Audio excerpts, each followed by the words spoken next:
I may hate drama in my life, but I love talking about the drama in yours.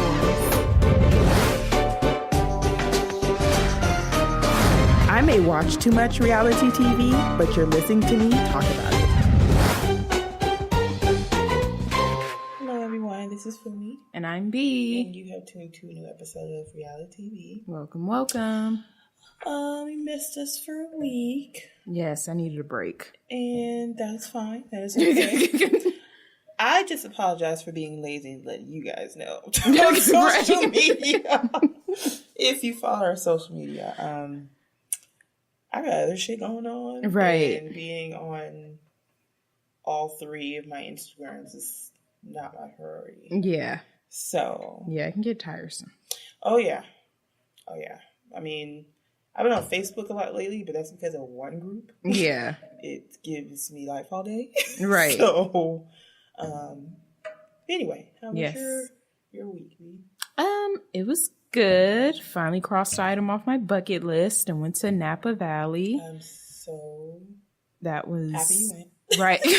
It was very pretty and just peaceful. If there was ever I always say, like, I would love to live in a small town. Mm-hmm. And if there ever was a place I would live, it would be Napa, but way too expensive. Yeah, them prices. Yeah, everyone that lives there is just rich. There is no, I'm struggling to live here. It's like you just come from money. But yeah, it was really nice. I traveled with a group of 16 people. You know what? Only knew 5. I need to give you a hand clap for finding a group that is that big to even actually follow through and go on the trip. Yeah. I only knew 5 of the girls. Mm-hmm. They're here from Vegas. Mm-hmm. And then one of the girls that went, she was the planner. Mm-hmm. And she had already joined a travel group. Mm-hmm. So 3 of the girls she kind of knew from the travel group. And then a few other was like friends she had knew like before for years. And so it was very interesting. It was a lot of fun. There was a few girls kind of was like, what the hell? But for the most part, it was still, it was still a lot. Yeah, it's like, but I will say, if you are not the person that can easily adapt to like people's personalities and stuff, you would have hated it. Oh, but all of us, we were just like, all right, this is it. So it was a lot of fun. It's always like what you call it? Like something from Mean Girl. She was like, it's like a hanging on its legs. Yeah. You see a teacher else. It's kind of like that. It's like, ooh. Right. This is going to be interesting. It was. We were at dinner first night and I was like, your comment on Facebook makes more sense. I was like, this is like the Real Housewives of Napa. And that's exactly. Yeah. And I was like, and this is our vacation trip episode. And this is the infamous dinner where something goes down. Mm-hmm. And it kind of just set the tone for like who was not in or out, because we were still nice to everyone, but just like who was like, I'm not going to talk to you after this. But yeah. Was there, damn it, I lost my train of thought. I was going to ask, was there anybody who was more vocal about people's bullshit, if there was any? One girl. Uh-huh. Yeah. And a few of us kind of had to keep her from like wanting to put hands on her. What? Yeah. But it was like, I just sound like the Minion, by the way. Yeah, it was, yeah. But luckily we had wine. So that was just, and then it's like grown-ass women, a whole bunch of personalities, and alcohol. It definitely sounds like a Real Housewives trip. Yeah. We were like going to wineries and like sitting down somewhere and somebody be like, why I let this bitch sit next to me? And I was laughing like, hey, it's like an adult version of a field trip. It really was. And then just driving, because like our hotel was in Sonoma, so then driving to Napa was still like a 40-minute drive. Okay. But everywhere we went, it was like a scenic route, so it felt like we were driving through a forest, and I was just in the back it's like, just, look at this. So gorgeous. It was just really pretty. And then it's like in the peak season of fall. Yes, it was like the leaves were orange and it was just, I was like, thank God. And then we spent like the first day in San Francisco. Hadn't been there for like 9 years. Very pretty. I was like, I do need to like come here more and just have a vacation here, because people will say, oh yeah, I'm going to San Francisco for the weekend or the weekend. I'm like, what are you doing there? Like, I know it's not a dead city, or I know it's very lively, but it's one of those cities you can forget. Like, it was really nice. So 3 full days of just,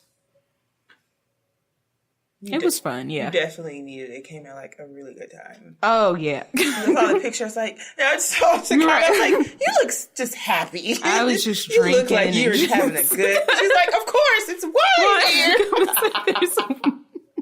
Like, I don't care who I don't like. No one is getting in the middle of me and this wine. I would literally say, you know what? Where's the wine? I don't have time for this. Yeah. That's literally like what you have to do. And then maybe like after you get your wine, go back and be like, so what happened? Out of the whole trip, what was the most ridiculous thing that happened? Dinner. That just ironic? Yeah, she literally set the mood to be messy. And was like, yeah, she was like, well, have anyone like met or went on any dates with anybody from the travel group? And I was like, no. And a lot of us were like, no. And she was like, well, yeah, I had went on a date with one guy.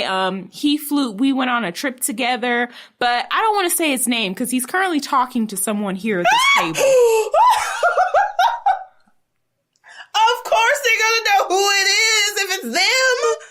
So we all were like, well, I know it ain't me.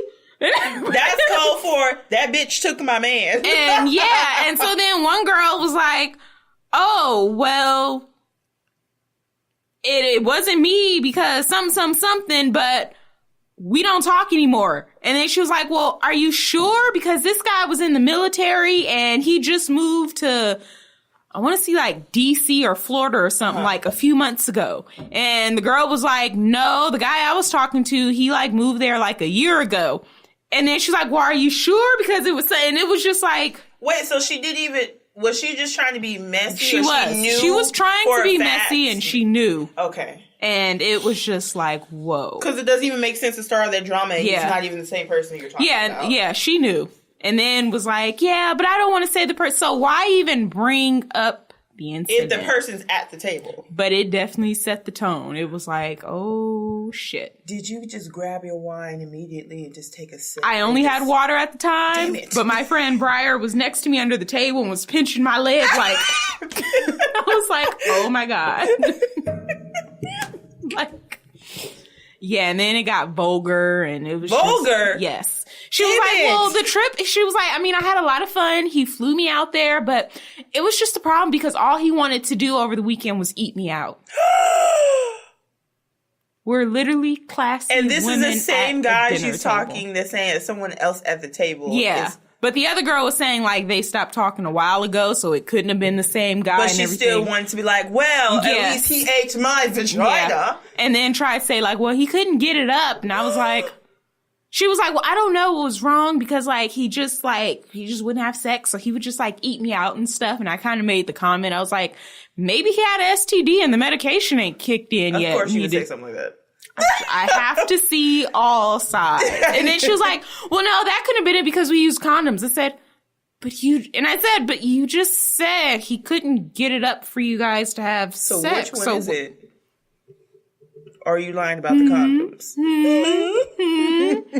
Okay. Yeah, it was just, it was so funny. Oh my, damn it. I missed it. That was such a Housewives moment. I can just imagine, like, who would be the Shannon? Who would be the Tamara? Who would be the Nene? Who would be the Phaedra? Right. And then not all of the women went to dinner. Uh-huh. So then, of course, the next morning, people was like, so I heard about That's dinner. That's exactly what happens on the show. Not everyone. Oh my God. You missed it last night. Right. So the next day at the first winery, they gave us like, it was a Shandon.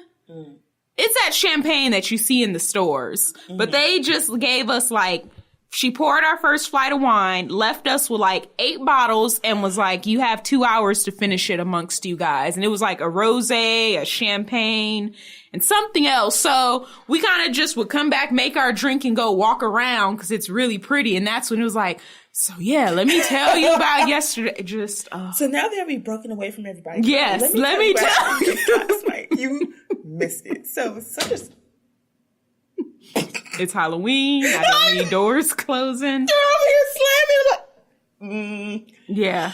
Oh, well, you know what? Congratulations for having a great trip. Very entertaining. It was. But not to the point where it's like, I don't ever want to see you bitches again. You never wanted to get that far. Yeah. So, but, I mean, goodness gracious. Good, nice chocolate people. And then you guys wore like, I see these pictures of like big groups of gorgeous black people of all shades in like Bali and like all these. Right. It was kind of like that. Like, oh, they all like wearing like. Yeah, that's Lillian. Where or I'm like, okay, all right, just. I'm like, she is a travel agent part-time, but I'm like, I'm like, activities, like there is never so what do we do now? It's always. There's something to do. We're going to these 3 wineries and then this and I'm like, this was a lot to plan and execute amongst all these people. That takes real skill. Right. I can't do it. I have patience. Yeah. But yeah, I mean, I guess since she's a part-time travel agent, obviously she has more patience for people and planning and getting people together and all that. It'd be my birthday, like, bitch, if you don't come, you don't come. Right. If you don't tell me if you don't come to this dinner table, I will not hit you up and ask you. So good for her. Congratulations.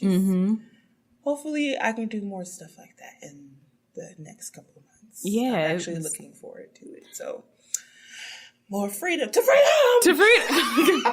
I love her for saying that. The best parts of all of it is the clips. One was like an episode of Dexter. Yeah. Walking the hall. Right. And then the door explodes and he's like being thrown down the hallway. And that's the part where it says, the freedom! Right. And another one is like an episode of like either Family Guy or American Dad. So yeah, I'll always love her for that. And the bomb drops. And that's honestly, it's not even the to freedom itself; it's the bomb. Right, every time she says something, like that's the best part. I mean, there's no point of me describing my week because I think it's going to be a great follow up to your epic trip. You're here. It was. You made it. Well, yes, thank God. I'm glad I made it alive. But not that a killer was after you or anything, but nonetheless. I'm just saying, it's Halloween. Remember that one year people was like, it was like scary clowns popping up, chasing people. Oh, yeah. I was like, I remember all the black. I wish a motherfucker I don't would. Play that. I dare you right. to. Now that I'm older, I'm like, Halloween night. I'm all down for doing stuff maybe like the weekend of or whatever, but for some reason, Halloween night, since I've been 18, I just want to order me something to eat and chill inside and watch scary movies. That's all I want to do. I wish I could have went to Trilloween. Oh, yeah. But it was like Sunday night. I was in LA, but I was like on my way back out here. Yeah. So there was no way I could, God damn it. But I will go next year if it's still in LA. And but I didn't have like an extremely awesome week. My job is getting more and more annoying every day. Mm-hmm. I haven't been to the gym in a while, so I know I'm getting fat. And maybe not. No, I am. You definitely can feel it. And that's all I really think about. My grandma's good, so that's good. And son is still, my son, right? Annoying me and using up all my money, but that's what kids are for. First for. time buying him a Halloween costume. Oh, he's 7. Now people are like, he's 7 and you just buy him a Halloween costume? Look, I have beliefs in a lot of things when it comes to parenting, and me spending any type of money on any type of costume when they're ages 1 through 5 is complete and utter bullshit. You're just wasting money. Second of all, I was going to get him a costume last year, but he fucked up in school. So I said, oh, you want to fuck up in school? Well, we ain't getting shit. Yeah. So at the end of the day, it's my fucking money and I need it now. So if I choose to spend money, then cool. But he did good in school. He didn't do anything that was completely crazy to I was like, you do not deserve me spending any extra money than what I already have to spend. And so, I got it. I was trying to figure out, I'm like, do I buy Halloween candy for trick-or-treaters? Do they come to what my grandma does? She turned that porch light off. See, ours, we don't really have the choice. Maybe I'll go by the office. Last year, no one came to my door. So. Like, maybe I'll go by the office and just ask, like, do trick-or-treaters be around here? Because by the time trick-or-treaters happen, our building is the gates locked. So yeah, that's true. If somebody does come by, they pretty much live in, and it's not close enough to like an actual community where people are like, oh, let's go over here. Right. So they did have like a door contest. Or whatever. Yeah, I saw that. I didn't see any rent savings. So I was like, well, what is the point? It was just like prizes. So I was like, oh, well, okay. Oh, prizes, fuck that. But last year when they had the Christmas door decorating contest, I went on out even though I kind of fucked up and didn't read the actual time. I said, I went and spent all this good goddamn money and I cannot get my $100 savings. Right. Somebody else did a whole bunch of like crazy ass shit. I was like, why would you even spend that much money in the first place? Because it's like, yeah, you're saving $100 on rent, but you spent $150 in decorations for the door. Like, it doesn't hoping maybe you had those I went straight to fucking house. Dollar Tree. Right. And I was like, this is all they're getting out of me. Right. This just didn't make any kind of sense. Right. But anyway, since we mentioned to freedom, for celebrity news, I mean, it's really off of memory. I didn't write everything that happened in the past 2 weeks. But obviously, the most recent is this iOS press release from Cardi B yesterday. Was that yesterday? Yeah, I think it was yesterday. I think so. It was like 8 to 11. So I think 11 Instagram videos that she posted. I guess Nicki Minaj went on her Queen Radio, which I didn't even know was still going. Oh, yeah. And mentioned how Riley beat Cardi's ass. I guess she just got sick and tired of being sick and tired and just went off on Instagram. And then of course Nicki went on and said what she had to say on Twitter. It's like as soon as this beef is like almost dead, it gets bought back up again. Because it was almost dead. It was almost dead. And then last week, Hennessy and Raw get into it. And then, of course, then that's bought. That brings everything back up. And then they blame Nicki for leaking the phone numbers, which I'm like, honestly, when you have beef with somebody and something happens to you, you're probably one of your first instincts is to probably think that the person that you have the most recent issues with is behind it. I'm like, I don't think she leaked any of y'all numbers, but okay. And then Mariah Lynn gets in, and Mariah Lynn's always getting in some shit. I'm like, can y'all all just shut up, please? Y'all was doing a real good job of minding y'all business for a couple weeks, and then but the whole thing between Hennessy and Raw didn't have anything to do with Nicki and Cardi directly. It was just some beef that they had. Obviously, Hennessy's going and then before that, Cardi had brought up that the Barbs leaked my single. And I'm like, these kids are in 7th period right now. Like, nobody, y'all are giving each other way too much power. That's why it's so ridiculous. Like, you're stopping my bag. Well, no, you're stopping my bag because it's like, all y'all got more bags than me. Right. So. Neither one of y'all is really doing anything to really hurt the other's career. Like, further engaging in this is just hurting both of y'all. And it sucks because it's hurting Nikki a little bit more.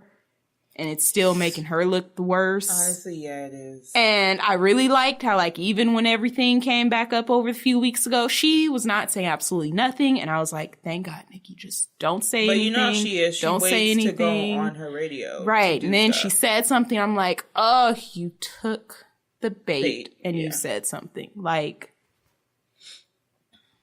so...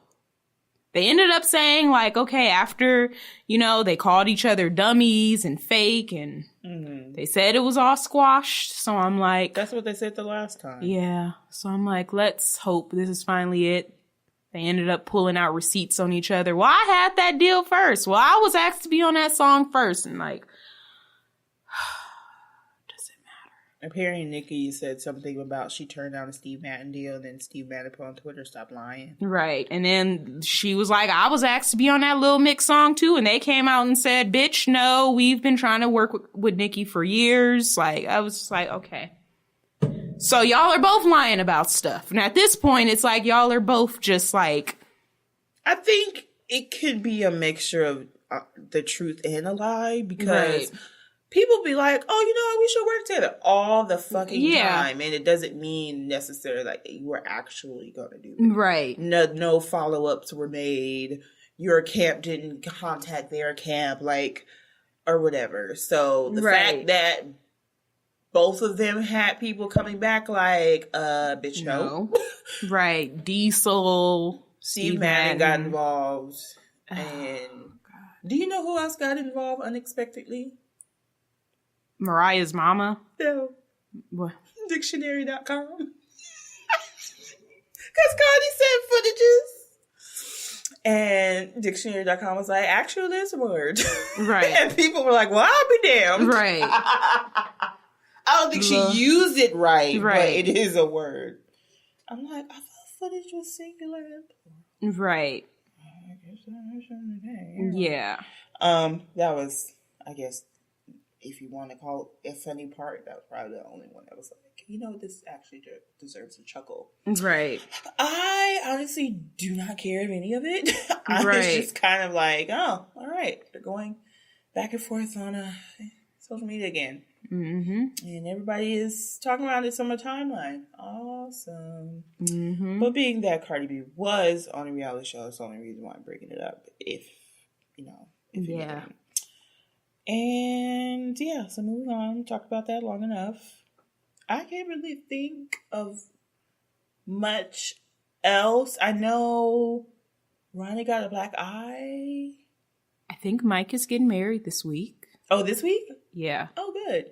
Mm-hmm. I mean, that'd be great before he has to service. Yeah. Or maybe it's next week.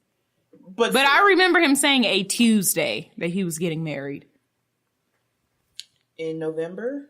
Yeah. November... Because I feel like last week he posted something. He was like, yeah, getting groomed and ready. It's either going to be the 6th or the 13th. Yeah. He was like, getting married on Tuesday. So I guess that's probably why I assumed it was like this week or something like that. But either. If you haven't or if you have, best of luck. Yeah. Wish you the best. Yeah. Ronnie's black eye on to now the negative news. Well, the stupid news. I mean... at this point, it gets to the point where it's like, well, you keep putting yourself in these situations to where you can get hit on by your baby mama, and I hate using that term, but she's, I mean, what else can I call her? Yeah. So at this point, it's kind of like, well, you know what, this is on you right now. Right. You're not required to be close to her whatsoever. Yeah. Especially when you're not married and blah, blah, blah. Shit. If you were married, I'd be telling you, get a divorce. Right. Break up with her. Yeah, I'm like, that's not cool on no level. No. I mean, she did try to, commit attempted murder. But right. But then a few weeks later, you were out and about hanging with her again. So, I guess it's about toxic. It's a victim behavior, I guess. But, yes, a lot of just, you did this to me, and, well, you did this to me, and... Yeah. I don't know even how they get to the point where they're like, I'm going to run over my car. You were with my car on Tuesday, but then we'll Yeah. go to a barbecue on Saturday. Yeah. After that, I would have been like, restraining order? Right. You can't see my kid either. My kid was in the car. Right. And then that's just weird because then, like, your castmates are like, oh, Jen's coming. It's going to be awkward. And it's like, she literally tried to... Granted, I'm not in your relationship and I know I'm only a third party, but if anybody I'm friends with, their boyfriend or husband or girlfriend or something literally tries to run them over with the car, the rule is do not bring that person in my presence. You still want to be with them? That's your relationship. That's your life. But I want nothing to do. Because then that means you're just all types of crazy and you do anything. But I know their situation is kind of different with like filming a show and all. But yeah, that's just, disgusting. Sad. Really. Especially he kept crying over Sam, who was just living her best and beautiful life. Mm-hmm. But, I guess, I don't know. I can't really think of anything else. Yeah. Beyonce killed her Toni Braxton. She did. Halloween costume, if you will. She did. She looked amazing. Perfect. Mm-hmm. Who knew a short wig would look amazing on her like that? Right. I mean, I feel like she has a short wig before. Yeah, when she was Etta James. Thank you. But that was more curly. Yeah. It wasn't like flat. Anyway, she looked amazing. Mm-hmm. And November is coming up. That means the charity fight between Hoops and Farrah is going to happen. Oh, yeah. That's coming soon. Really wish I could see this in person. I just want to witness some trashy person getting their ass beat. It would be nice. Just like, right. Out of all the fuck you moms and fuck you dads or Michaels that we have thrown at people, to calling, what's his face? The producer on Teen Mom, white trash. Yeah. Making people use a porta potty outside of your house because you don't want anybody using the bathroom inside of your house. Mm-hmm. I feel like everything that you've done to anybody, you deserve every jab, hook, right, punch in the gut the Goose is going to give you. You really do. That deserves a to freedom right there. Right, it really does. I guess we can move on. I'm behind in watching all of the shows. Mm-hmm. I just really been binging. The only one I've been binging on is My 600-Pound Life. And I finally was trying to catch up on the Mayans on FX.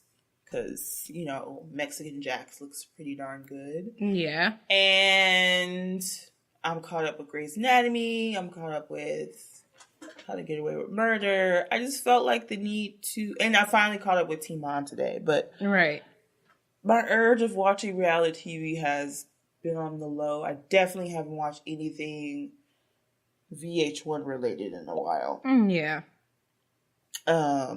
Black Ink Crew, I haven't watched that. I haven't watched Hip Hop either. I would watch Black Ink Crew before I watch Love and Hip Hop at this point.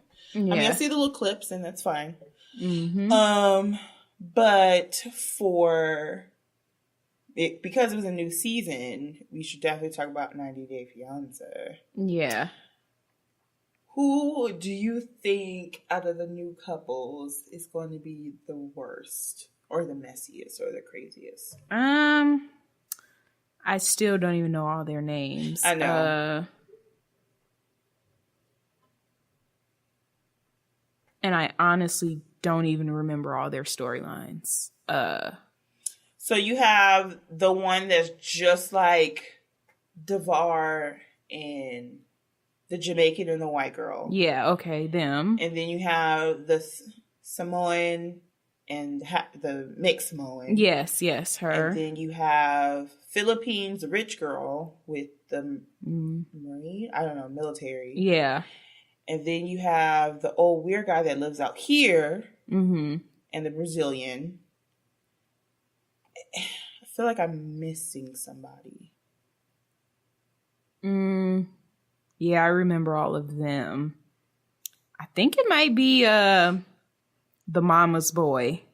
Vegas. Yeah. Of course, and he was like, I live in Las Vegas. I said, do you now? Yeah. He was just, that one actually is pretty weird because he's grown as fuck. Yeah. He lived with his mom. And I have a huge problem with people living with parents in Vegas because compared to LA is very relatively cheap.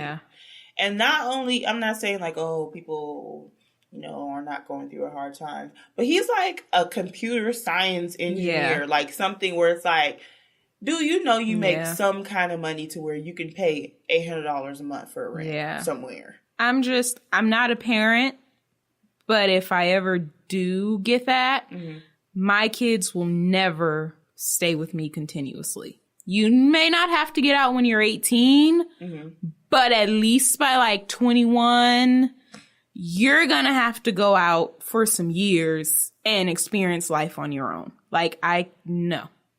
Because then I even think about like, well, what would my life have been like had I would have just stayed with my grandmother and just went to like, Cal State San Bernardino and just, I'm like, I'd probably at 30, because she just passed away and I never moved out, I'd probably just be trying to figure out like how to do a lot of shit for myself. And that would be sad.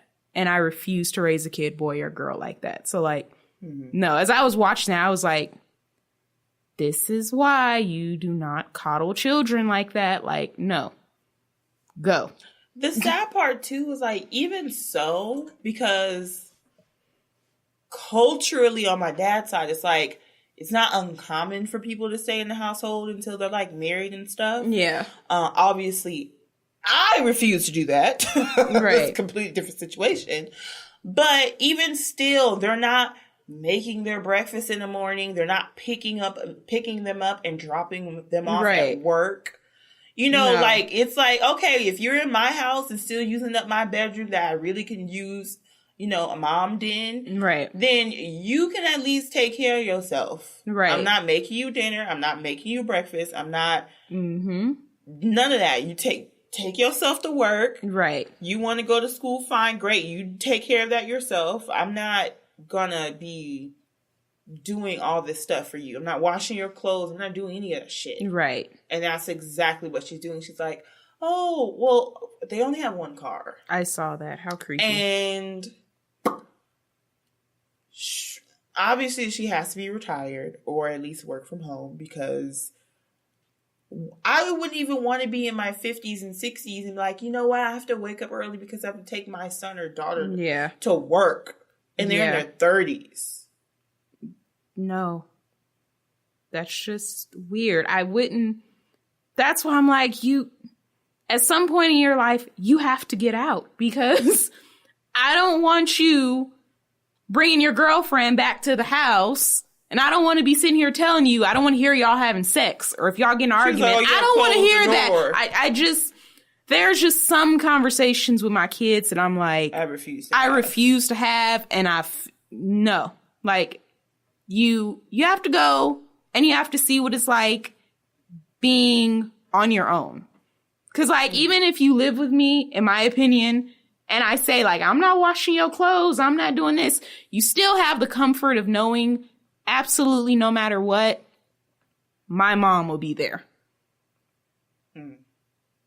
And I will be there sometimes to help you, but I need you to not be that confident always. Because if you like hate a job, you're like, fuck this job. No, you have to be out on the first when rent's due, because you don't have it. Like, I need you to just learn. And then maybe, obviously if times get hard and it's like, hey, I need to come back, or hey, I'm trying to do this. You're always welcome back. But I just need to know that you can stand on your feet sufficiently as an adult. I mean, you kind of start that at a really young age. Like, for example, just this weekend I was in LA at my grandma's house and I decided to wash my car in the driveway because, I don't know, I was being a broke bitch. A cheap bitch, I should say. And I was like, you know what? There's car wash stuff in the garage. Go in there. And I brought my son out and I kind of just showed him, like, how to wash your car. And when I was watering the grass, I'm like, okay, we're going to go outside and water this grass. It really starts really, really early. Right. Like how to be able to be independent for yourself. Mm-hmm. And I feel the more they respect your household and the more they can do for themselves without you telling them, the more open I would be for you staying in my house. Because it's like, okay, certain circumstances happen. In LA, there are a lot. I know there was an article saying that the average age of people staying in the house has gone up until like the mid-20s or close to late 20s. Yeah. It's like, well, it's fucking expensive as shit. Very true. So, yeah, I mean, you get to the point where you have rent and it's like, well, how am I really going to be able to save for a house if I'm paying rent or whatever? But I need to make sure that my child, like you're saying, is not going to depend on me for everything. Right. And I need you to know that there's a possibility the level of luxury that I might provide living at home, you might not get there on your own. So I don't want you to feel like, well, I've lived in this gated community all of my life and now I have to go and live in this 3-star area. Well, it's what you can afford. And that's life. Like I'm not saying go live in like the worst parts of the area and stuff. Like I'll always be there to help you.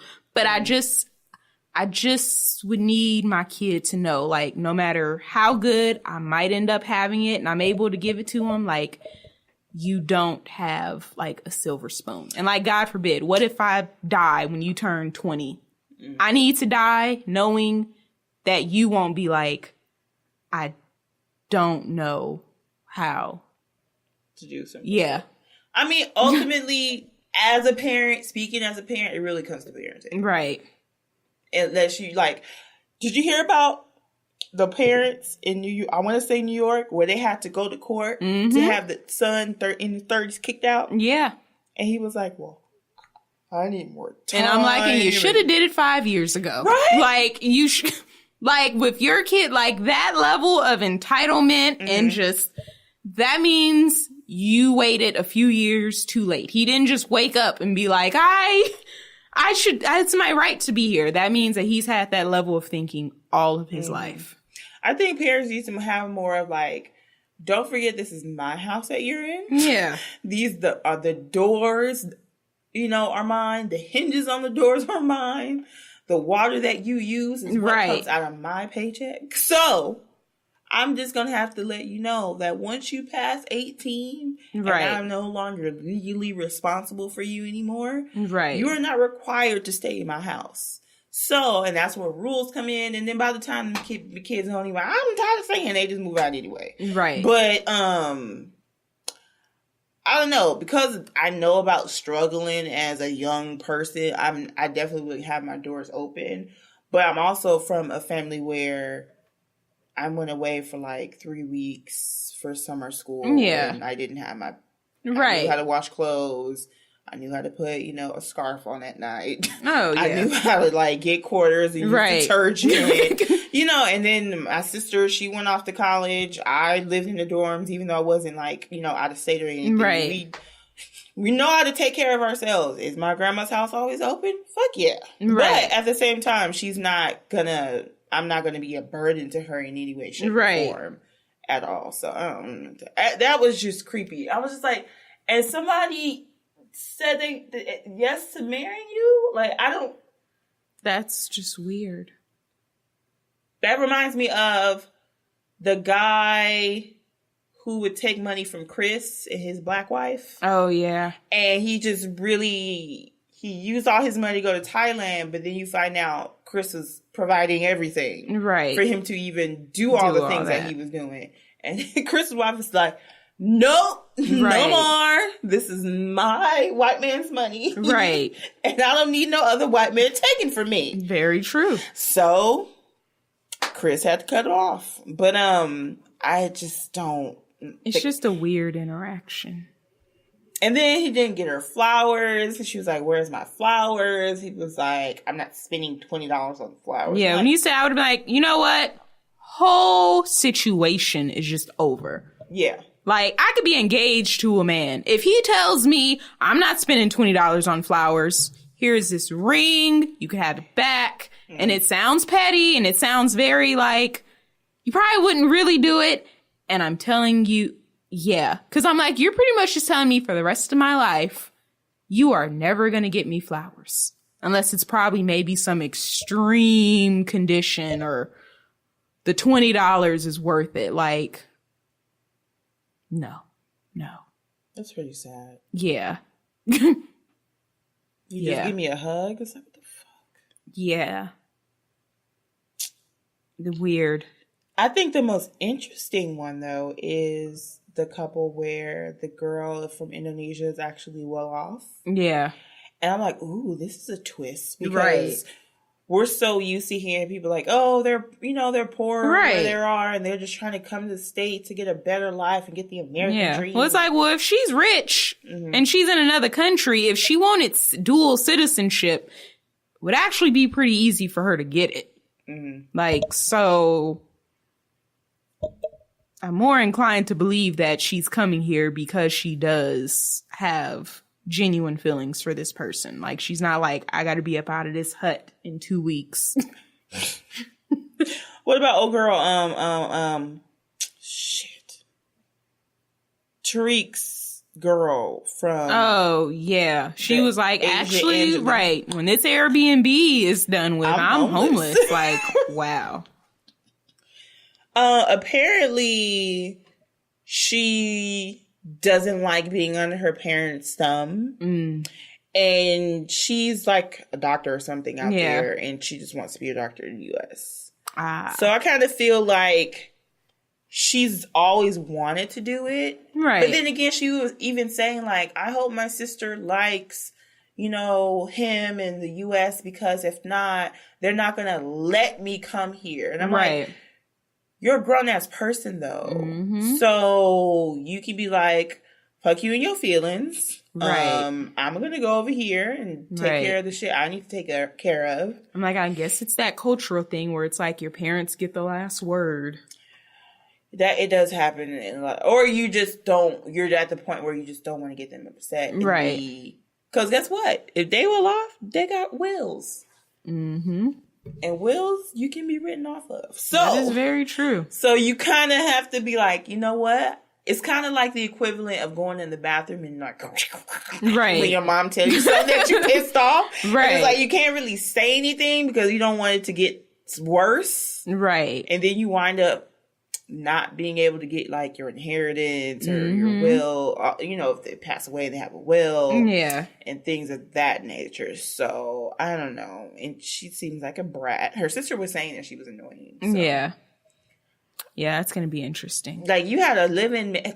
Why don't we get a live-in May? I'm like, oh, this girl don't have no concept of money whatsoever. Yeah, or life. No. So, and I don't even see why he would want to put up with that to where you're making breakfast and she's like, I'm not used to doing anything. Why don't you just get a live-in maid? And it's like, bitch, what? There's going to come a time when you're going to have to clean up, right? That's the thing. She doesn't even get the whole old school women do all the chores. Like, because she grew up not doing shit. She didn't have to do anything. She still continues not to do anything, even with her being grown as fuck and having a 5-year-old. And I would be like, well, if your parents can send some money for a maid, let's make it happen. You know what? I don't see why not.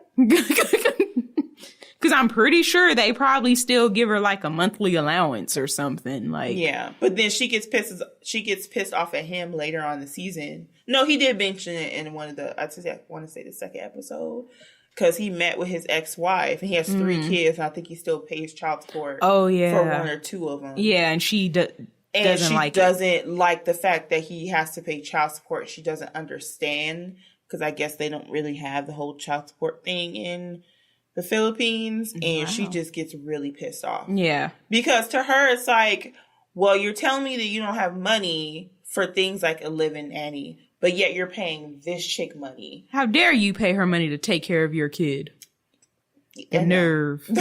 Shame. And then I think one clip he was like, well, you can go home because I'm not going to give up my kid for nobody. And he genuinely like, he was like, even if it wasn't a court order, I would still pay it to make sure my kid is like, okay.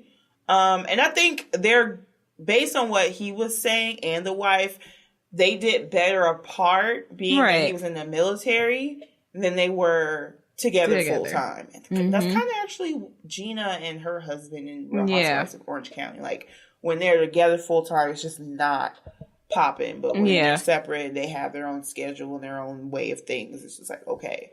So I don't see that really. I don't know. They be trying to force the marriage anyway. So. Yeah. I would want to say I don't see that getting to a marriage standpoint, but then again, he'll still might be like, I'm done. Right. I mean, I would just try to get money out of her family. Right. Use her. Why not? Right. You want to come to America? Pay for it. Yeah. Exactly. I mean, it is the first time where the person applying for the K-1 visa use their own money to come to the States. Right. And that sister hopped on that plane so quick. And she's like, my parents are coming tomorrow. Like, right. Oh, y'all got money. Because y'all can just drop everything you're doing and be gone for I don't know how long. Right. I feel like the couple that's the white lady and the Jamaican guy is like spitting image of DeVar, and I keep forgetting her name. But the only difference is that the guy from Jamaica is like really, really young, like 20, 21. She says she's like 31, but she looks 37. Yeah. She looks a lot older. Same thing though. Oh, he wants to have sex all the time. Yeah. Just like jackrabbits and blah, blah, blah. It's like, it's the same thing old girl has said. Right. In her season. Mm-hmm. And apparently she's had 2 engagements that failed. Both of them cheated, and she didn't want to deal with anything cheating related. Yeah. But then when her friend was like, well, I have concerns, she was like, Jesus can come down Jesus can come down and tell me he cheated on me, and I'm not going anywhere. It's like, what? Girl, you better watch that, because then Jesus gonna come down and tell you something even worse. Like, oh, so you don't listen to me is what you're saying. You know what? Right. Package for you. Literally, yeah. Another wife with 3 kids showing up at your door. Like, listen to that. Like, yeah, that's, that is simply, I'm 37. I'm tired of looking. So at this point, I'll just settle for whatever. But she's actually only 31. Oh, damn. She looks 37. I mean, shit. She does look like she's pushing 40. 31-year-olds settle all the time. So. Very true. I guess she got her, like, token black man with a huge dick. That, right, and was like, oh, I'm done. This is it. So. She's like, oh, so it isn't a myth. It's actually right, true. So. Whatever. All right. And the fact that he's such, I don't know. Never mind. That was going to be a stupid comment. It's like an old person comment. These people are such hoes. I'm like, well, no, they've been hoes since I was like 14. Yeah, since the beginning. The one... Okay, so the girl that's her fiance is Samoan. Well, everybody says Samoa, but they say Samoa. Yeah. I was like, oh, okay, cool. Mm-hmm. Something I learned. The girl is half white, half Samoan. Yeah. And her dad, which is the one that's Samoan, is like, I don't want you fucking with anybody of my kind. Yeah. And I was just like, it's usually the opposite. Right. And apparently I feel like he has self-hate issues. Yeah. Because he was like, I don't want you dealing with anybody from where I'm from, and you'll just have a better life if you're dealing with like a white person. Mm-hmm. And I'm like, that's what you think. Right. But then that's what he did. He did. Right. But he's saying this, but at the same time, she's not necessarily someone that you look at and like, oh, she's white. Yeah, yeah. Like, that's not how that really works. I mean, you can be passing. She's not even passing. She's right. She looks like you. Mm-hmm. Looks like dad. And so I don't know. And he just has this huge disgust that she went to Samoa and fucked and got pregnant.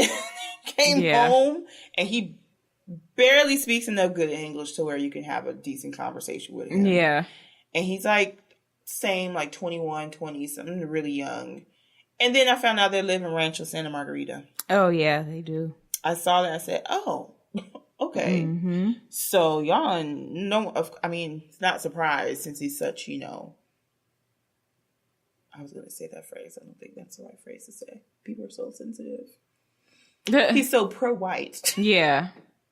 So I'm like, okay, well, that's not surprising that you live out there. Mm-hmm. And I feel like it's going to end with the dad putting pause on him.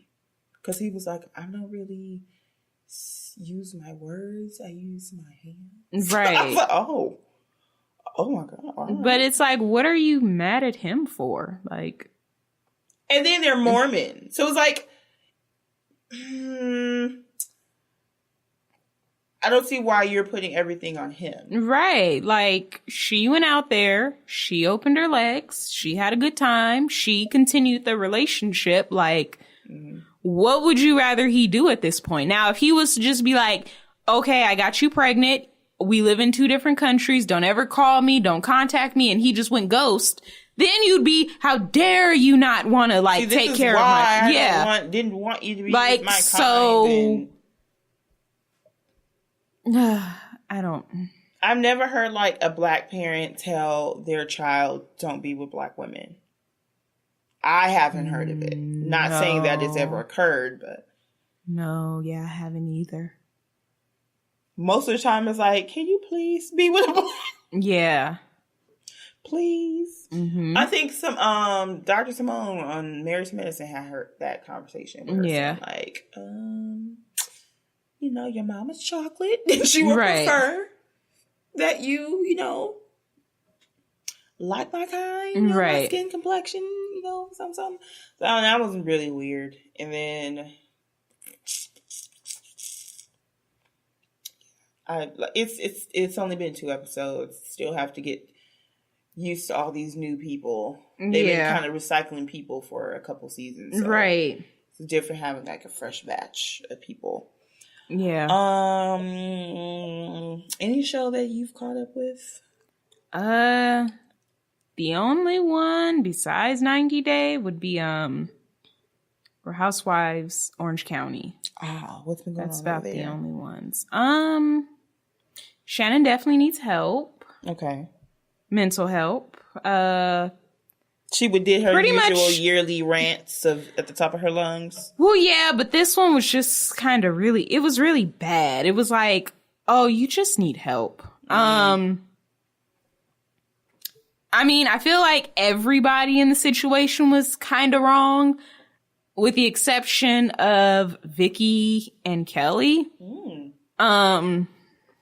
Let's see. I guess since we didn't talk about like last week's episode, but yeah, they go to Jamaica, and from the get-go, Shannon's attitude overall was just like, you're kind of like not walking on eggshells, but it's like I said earlier, I'm like, you kind of sometimes, you always have that, not always, but you have that one person in the group that's just like, you're either a negative Nancy, or you're just always complaining, or you're just, it's like, so that was, what she was kind of doing. And Tamara did keep bringing up the fact of like, she feels like, she's tired of hearing her friend complain, and she feels like the friendship has been very one-sided. And so, Gina and Emily are just kind of like, on one hand, I'm like, stop trying to be friends with this lady. Right. Like, if you see she don't want to be friends with you, just let it go. Stop trying to make fetch. Right. But then on the other hand, Gina had made a good point. Gina was like, well, even if you don't want to be friends with me, at least when I walk into a room and I say hi, speak back. And I'm like, you do have a point there. If I walk into a room and I speak to you and you don't speak again, it's like, what the fuck is your problem? Still be cordial, though. Yeah. Like and Shannon, and when they kind of ask her about it, Shannon has this problem where it's like the minute you not even confront her with something, but you just bring something up, the first thing she always says, I have so much going on in my life. And it's like, what does that have to do with this particular situation? Yes, like everybody has problems. And they were saying, they're like, it's not even about being friends. It's, just speak or, and then she's like, well, I don't open up to people in there. And then Emily was like, well, saying hi is not and she was like, well, the thing is, you don't open up to us, but you will divulge all of your problems out to us. But then the minute one of us starts talking about our day or our problem or something, you just tune us out. I mean, she says she doesn't open up to new people, but she's okay to divulge all this information to the table. So it's like, so even though it's not a one-on-one situation, you're not even waiting until you can separate from the people you say you don't open up to tell your business. Right. And then when they're at the dinner table, when everything went down, she's going to the table. She's like, yeah, I'm going to be fun, Shannon. It's going to be fun.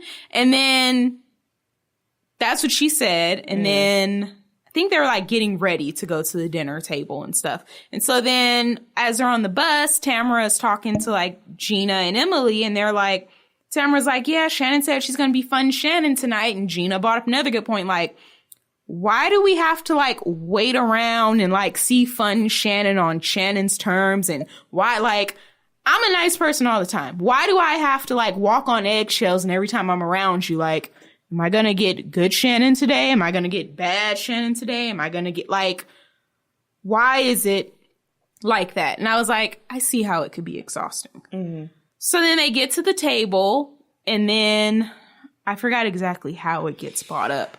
But basically, Gina basically just told Shannon, like, yeah, I feel like you just, you don't really, you want us to make an effort to get to know you, but you don't really do the same for us. And it just feels like, whatever. And then Shannon was like, well, I have a lot going on. And then that's when Gina was like, well, I have stuff going on too. And, and then basically, Gina, like, basically hit her with the upper hand combo and was like, well, how can I expect you to even try to be a good friend to me when you're not even a good friend to Tamara? And Shannon's like, I am a very good friend. What do you mean?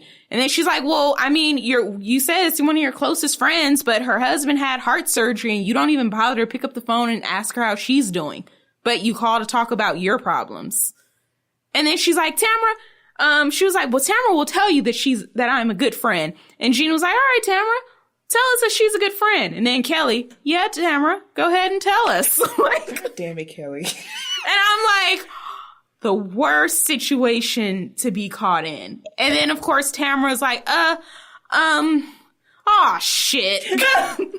And so then Shannon storms off, and it's like, I am a very good friend. I have problems. And it was just a lot. I see what Gina was trying to do. I just don't like that. Yeah, I'm like, wrong You're approach. You're trying to get her with an aha moment. Right.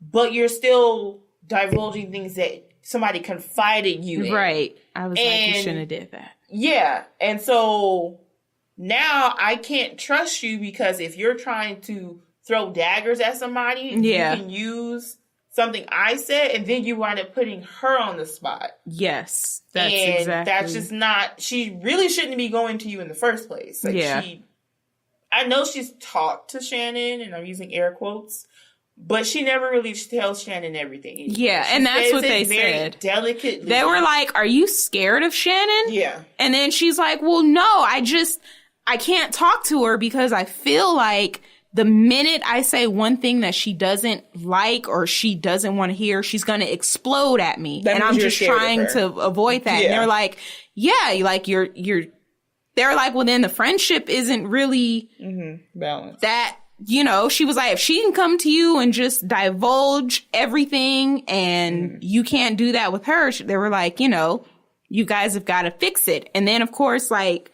Tamara's trying to like talk to Shannon and like, you know, calm her down and talk to her about it. And then it's like, the more Tamara's trying to like resolve it, the more angrier Shannon is getting. And Tamara was like, doesn't necessarily make what Tamara did right, but it kind of just proved Tamara's point. Like, this is exactly why I can't talk to you, because the minute you hear something that you don't want to hear, you go from like 0 to 100.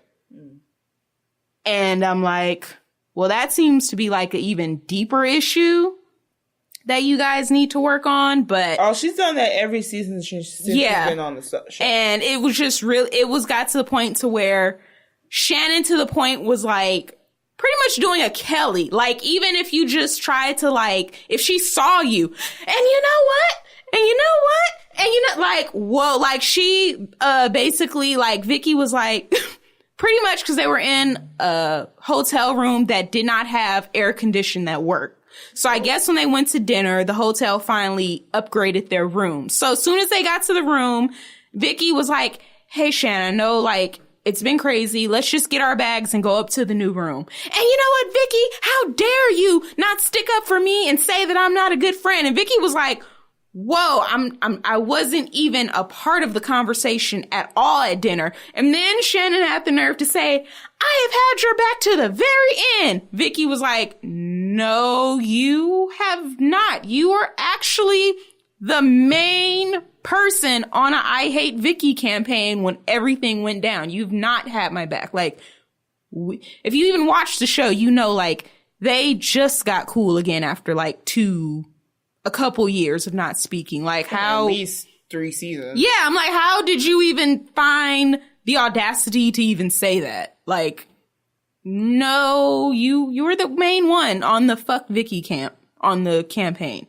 And even when Tamara and Vicky was trying to, kind of rightfully so, but right, it's like she forgets things that happened previously. Like, right. And even when Tamara and Vicky was trying to work their relationship out, you were in Tamara's ear trying to keep her from being friends with her again. That was definitely a fuck Vicky campaign. Yeah. Everything prior to that was like justified. Right. It was always justified. When it came to other people right, having, you know, making amends. Right. Like, that's when she was like crossing the line. It's like, okay, well, yeah, we know that you don't like Vicky, but you kind of just be like, you know what? That's you and your business. Right. You can be friends whoever you want to be friends with. I'm going to stay my ass over here. Yeah. She doesn't know how to do that. Yeah. And then Kelly was just like, you know, maybe like, which is probably not the worst time, but I got what Kelly was trying to do. Cause she was like, no, just calm down. Like, you're going to give yourself a heart attack. Like, you get so worked up over everything. Like, calm down. And she was like, maybe, you know, you need to see someone and like get on like, you know, some medications and it'll even you out. And she's like, how dare you say I need medication? I don't need it. And they're like, you need something, like, because I know you're going through a rough divorce and everything, but this has been an issue with you since we've met you. Yeah. So you will all know the truth. Yes. Like, you need to calm down. Like, and then she's like, I would never do medication. What type of crazy person do you think I am? And Vicky was like, actually, for a few years, I had to get on medication. And it helped me. She know good and damn well most of them housewives in fucking Orange County is on Xanax or something. Yes. So I'm like, oh. So yeah. So then, oh gosh, Shannon. Yeah. So even when they were in the truck going back to the hotel before it really, really escalated, Gina did apologize to her and was like, I'm really sorry. I shouldn't have said that. I was trying to make my point clear, but I used Shannon? Yeah, she immediately was like, I shouldn't have said that. Did she apologize to Tamara too? No. I don't think Tamara even got mad because honestly, it's what Tamara was feeling. I don't care about Tamara getting mad. Well, yeah. I just feel like at the same time, it's like you still kind of threw somebody else under the bus to satisfy your needs. Yeah. I think, yeah. And then, yeah. And so then I guess Tamara had like texted Eddie and told her like, me and Shannon got into it. And he was like, well, it's about time. Like, you've been carrying all this negative energy. It's about time. Like, she's such a negative person. And oh, damn. Like, Yeah. Well, his version of yeah, it was just like, well, it's about time. Basically, like, I've seen this argument coming. She kept complaining to Eddie about Shannon, but once again, she wasn't really saying anything to the main person she needed to say it to. Yeah, it was like, well, then just...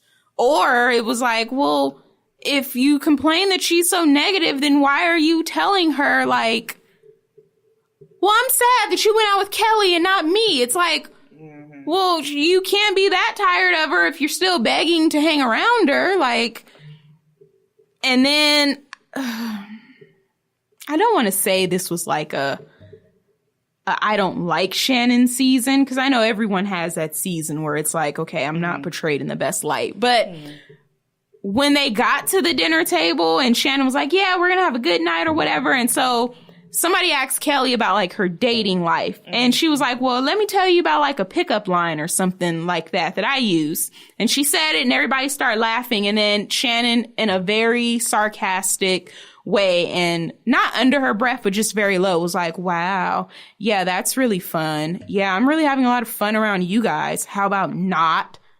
And then Tamara was like, there she goes again, just always complaining. And I was just kind of like, I hate to say it, but I'm like, you kind of do make it look as if a conversation or if whatever it is, if it's not around you, you're just like, you're not interested. Well, then she can stay her ass at home. And I hate to even bring astrological signs into it, but I'm like, you're an Aries. Vicky is an Aries. Someone else that I used to have a really toxic friendship is an Aries. And the traits that I see in you three are actually pretty similar. When is it Aries? Huh? I don't know. April. April, okay. End of March, end of April. Okay. Like, yeah, you have that characteristic. Like, when I'm feeling a certain type of way, I can say and do whatever. And then when I'm over it, you have to accept it. And it's because I'm going through something. And if it's not about me, I'm not really that interested. Like, I see it. I don't completely hate Shannon or anything, but I'm like, I just think after like these last 2 episodes, I'm like, you do need to go to therapy. That's for a fact. Like, your issues are much deeper than David. Yeah. And then they kind of talked about like how, well, no one really knew her prior to like this show or whatever, not being married to David. But they're like, well, if this is behavior that she's had even throughout the whole course of her marriage, Kelly was like, I'm definitely not trying to say like David was a saint or anything, because he definitely did his shit. But she was like, that takes a strong person to have to deal with that every day. She was like, I'm not even around Shannon every day and she drains me. So living in a house with her, she was like, I couldn't imagine it. Yeah, I mean, obviously this behavior has been going on prior to her even being on the show, because her first season was full of just craziness. But there's nothing wrong with therapy, Shannon. There's nothing wrong if they feel like you need to be put on something. Right. I just feel like you and your mental health is the best thing that needs to be taken care of.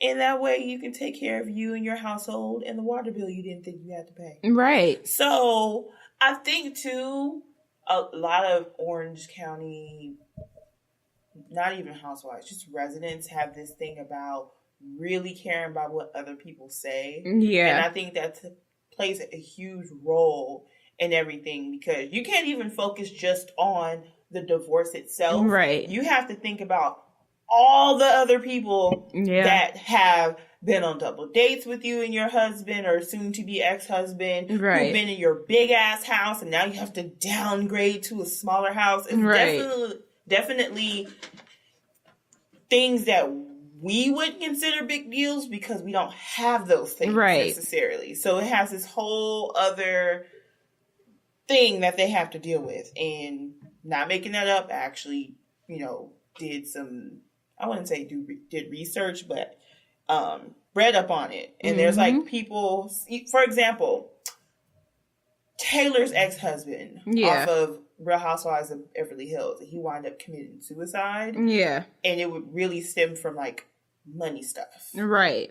And it's like, well, I mean, if people who came from nothing or who were just, you know, barely getting by as they grew up and they get rich and then they might lose it all, I don't think they will have such a hard time as somebody who has been through it their whole entire lives and then they wind up losing everything. Yeah.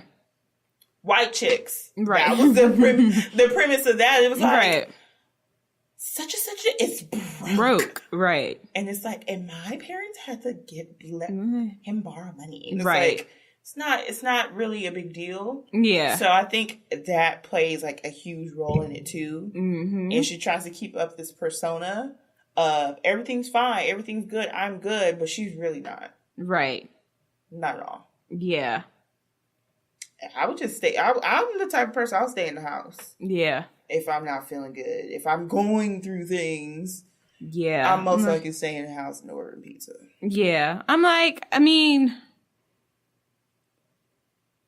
I don't know. Maybe like after this season or maybe like when her, you know, divorce gets better, she'll kind of come out of that. But I don't know. And then I can understand somebody like maybe the first season or two being like, yeah, I don't really warm up to new people that much, or that easy or whatever. But after you've been on this show for like 4 or 5 seasons, I feel like it should kind of be clockwork of like, okay, you're starting a new season. There's 2 new women. Okay. Like just like even when Vicky still to this day is like, oh, well, she's a little bit better now, but like, oh, I don't, you know, new people or new bitches or new, like, get over yourself. Like, you have nothing going on in your life to where you can't at least be cordial to these women. I think she equates, like, I don't know, because her saying, like, I don't let people in, it's like. But you tell us all your business. You can't even, but she can't even. Doesn't even know that you're not required to even let everybody in. So you can't just be like, oh, hey, hi, how are you?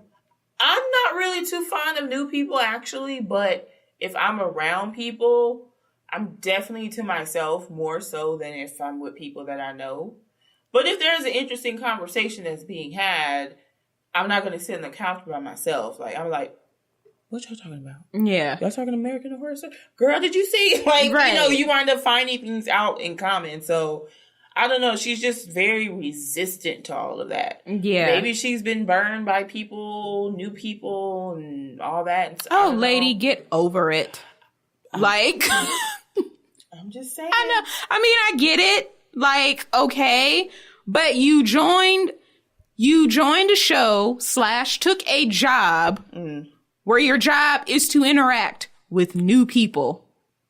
Like, so I just, or if it's like being around new people make you that miserable or just so on edge to where if you find out that they gave your number away, you're ready to just draw blood because you throw charity events. Like, I'm very charitable. Right. Like, just it's like every season that she's gotten into with somebody, there's an infamous line that she's said to where you can remember that particular thing. Yeah. I just feel like some of the instances with Shannon has definitely been like kind of, you know, see where Shannon's coming from. Some of it was like, this is really just like really unnecessary. Right. And some of it was like, no, Shannon, just like, you're just dead wrong for this one. And I don't know. But the fact that she's just like, Tamara will tell you that. And I was like, as a friend, that is the worst place to be. And it's like, because you can't lie to her and be like, you're a great friend, because right now, even though you love her, you feel a way about her. So you can't lie to her face. And then you got other people who's like, well, that ain't what you told me yesterday. But the fact that her and Tamara already had a conversation. Yeah. And even though it wasn't the full truth, Tamara already voiced her dislike in being neglected. Right. So for her to forget about that conversation and be like, you know what? She could have at least said, you know what? maybe I haven't been there for Tamara Boo Boo. We had our conversation and we're good. And that's what Shannon had said. Well, because it came out a little later. Kelly told her, like, well, they've kind of felt that way. Gina and Emily felt that way also because Tamara has told them, like, you haven't been there for them. Mm-hmm. And that's when it really escalated and Shannon was like, wait, she said what? And then Shannon kept saying, like, but we talked about that, so I thought we were good. And it was just... Yeah, I mean, true, but you can be good until the behavior continues. Yeah. So if the behavior still continues, then you're not good anymore. Yeah. So then we'll see where it goes. I mean, I watched last night's episode, and I guess... I know they're still friends now, currently, but I don't think it's... I'm pretty sure Tamara's like, as long as you ain't a Vicky too. Yeah. And that was pretty bad. Yeah. I don't see her going. Because apparently what she does, her and Kelly said it in their confessional. Like, she calls at like midnight or 1 a.m. And if you don't answer, she will call back 10 times. And then she'll try Kelly. And then she'll do the same thing. And she'll keep calling until one of you answers. And then it's like an hour-long rant of just, this is what's bothering me, or this is like, it's, I don't think I've ever hit you up at 1 o'clock in the morning. No. Because I know damn well we both sleep, and if we're not asleep, I don't need nobody hit me up at 1 o'clock in the morning. It's like, right, if I see that, I'm thinking, oh, something major has happened. If I do, it's like, oh shit. Yeah, it's like something's wrong. Like something is going on, or whatever. But if it can be the best, my bestest friend in the whole damn world. If I answer that phone at 1 o'clock in the morning and you just say, oh my God, I'm just having such a hard time, I'm going to ask you first, did someone die? Is the house on fire? Like, what's going on? And right. You're like, I just can't understand this divorce I'm going through. Be like, bitch, you called me. We can talk about that in 9 hours. Write it in your journal. Not when I wake up. Not before I have my coffee. Yeah. Not before I've logged in and been in work an hour so I can adjust. Right. Like, you gonna have to give me some time. Yeah. Like, that's not cool. 1 o'clock in the morning. Yeah. So... yeah, I mean, Tamara definitely, like, went into, like, how she felt a lot more. And I guess told her everything. But now we have next week's episode where Gina then goes back to Shannon and tells Shannon, well, I've been hearing a lot of bad things about you from Tamara, about your... So now Tamara and Gina, I'm like, talk about when trying to be one friend to one person over the other goes wrong, and now you just, damn. I think Tamara definitely made a mistake of who she vented to. Yeah. Because you're a newbie. You don't really have any set loyalty to anybody but yourself. So her running out and just telling Gina and Emily everything when they're newbies. Yeah. Well, not even Emily, because she's known Emily for quite some time. So at least Gina is the one. And that's the one who went back and said, yeah. Yeah. And I'm like, kind of made a mistake in telling her your business in the first place. Even Gina is like, okay, I can see you telling her because you knew her for quite some time or whatever. And y'all known each other off camera. And it's like, so now Gina, it kind of looks like, so now you're using as a way to be closer to Shannon is to now talk shit about Tamara and divulge everything that she's told. Well, now, because she's pretty much saying, well, my bad for using the ammo, but she shouldn't have gave me that ammo in the first place. Yeah. That's pretty much what I was like, if this ain't like junior high on three-way conversation. There's some things I know about people I would take to my grave. Yeah. I don't need to. Nope. I don't want to be did you say this? Nope. It was not me. The last time it did remotely happen to me was in college. And it was just like one thing led to another. And it was like, well, everybody thinks that this is like. So, first of all, you're letting me know that you're a punk bitch because you can't have this conversation one-on-one, first of all. Yeah. Second of all, the situation that happened didn't even warrant anything like that in the first fucking place. Right. And on top of that, this particular person likes attention in any fucking way. Yeah. You know exactly what I'm talking about. Oh, yeah. So it's just kind of sad when people try to do that and try to bring other people into it because they're trying to, like, get the blame off of them because they're not, I'm going to be mad at the people that they're bringing up about who said what. Yeah. So I don't know. I thought I was going to like Gina, but then she started doing certain stuff and it's like, some of this stuff really isn't necessary. Yeah. And I don't want to say it's because of her age because she's my age. Right. And all these other women are 10 years younger. I mean, older than her. So she's annoying. She's just too much sometimes. And not even compared to what Emily's husband said. Like, that was just being a dick. Right. But some things is like, you don't really have to. You don't have to do all of that. Yeah. I could have been like, well, that's not what I heard. And then that would have been it. Right. But I'm definitely not going to be like, well, Tamara said that you ain't a good friend. Right. Well, why don't you tell Sarah? It's like, okay, all right, you're doing too much. Yeah. So I can do without Gina. Honestly, I can do without Gina and Emily. Yeah. Emily mainly because of her husband. Yeah. He's a dick. And that's pretty much her only storyline. Yeah. Besides her pregnancy issue. Yeah. You know.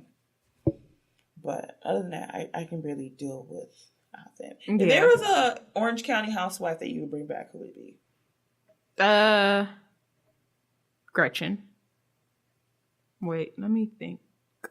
She's in the top 3. Let me see.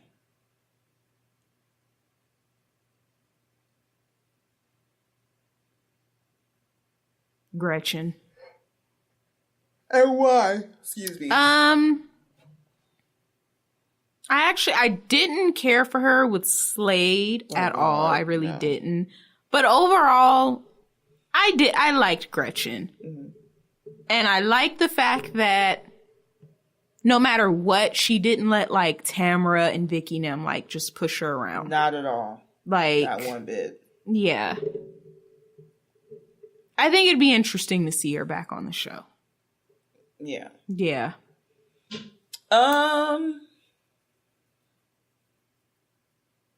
don't know. I'm trying to pick somebody other than Gretchen. Right. It's been so many housewives. There really has. On Orange County. I mean, for obvious reasons, it's the longest housewife out of the whole franchise. I would have to say... Damn, what was her name? The ditzy one. Not Lori. No. Not the original Gina. No. Oh, Lynn. Yeah, there we go. Yeah. Only because she was just like quirky and it was different. Yeah. It wasn't the same, I have this house and these cars and this husband. Yeah. And it was just like, she's really... You know what? And everybody handles stress differently. So I'm not going to say, well, Shannon should be more like Lynn. Mm. But if Lynn can get an eviction notice on her door saying, you guys got to move out, and then find out her husband has swindled all the money, and she don't act 2%. Well, you know what? She's on stuff. She's always medicated. And she's like, I'll happily tell you, yes, I have taken my meds for the day. And she don't act 2% of what you act, like, I need some of that. Right. But yeah, she was just under everything, like, everything's cool. It's kind of like it is what it is. It's like, not much I can really do about it. Right. And I don't know, maybe because Shannon feels like she doesn't have control. She's kind of a control freak and she freaks out. Yeah. At not everything not being perfect. Yeah. I mean, she keeps talking about her damn weight. Like, I'm not saying that as a means of shut the fuck up, but it's like, okay, we understand that you gain weight. It happens. But you're doing something about it. You're losing the weight. You don't have to keep bringing why are you weighing the weight up? Right. Like, it's okay. Like, everything in your life, like, with the exception of David coming back, which you shouldn't even want that, you have control over. Yeah. Like, you could have ended up where, like, you signed some shit to where, guess what? You get nothing except child support. Or sign something and wind up in jail. Right. Or, and it's just like, I hate, everyone deals with stress and their own shit, their own way. So I definitely don't want to, like, minimize it. But even like Kelly was saying, like, okay, you have to sell your house, but you have the means and the money to go and end up in another nice ass house the next day. Bitch, you're getting 22. Right. Take your kids to the projects. You did your little, your QVC thing. All of your meals sold out in like less than 15 minutes. So clearly your business is... But she has the resources to even get to the point where she can present something. Just start a business. In the first fucking place. Right. I'm like, it wasn't even like this was like a Bethany thing, something that you were working on from the bottom up for years. Remember Bethany was in that grocery store and nobody would go and get her samples? Giving samples. You weren't in, Whole Foods giving out samples. You were able to go straight there. To QVC, and you still get a check from Bravo every year. Yeah. So, like, you're still able to be well off. You didn't have to downgrade and move to a lesser neighborhood. You didn't have to take your kids out of private school. It's like, it sucks. It really does suck. But your husband is a douchebag. And chances are the next broad that he ends up with or is with, he's going to end up being a douchebag to her too. Or she's just a douchebagette. Right. Like, let's be real. Like, that doesn't mean it. And that's the thing. It's like, it doesn't mean, just because he is dating someone and it was so soon afterwards and how dare he, blah, blah, blah.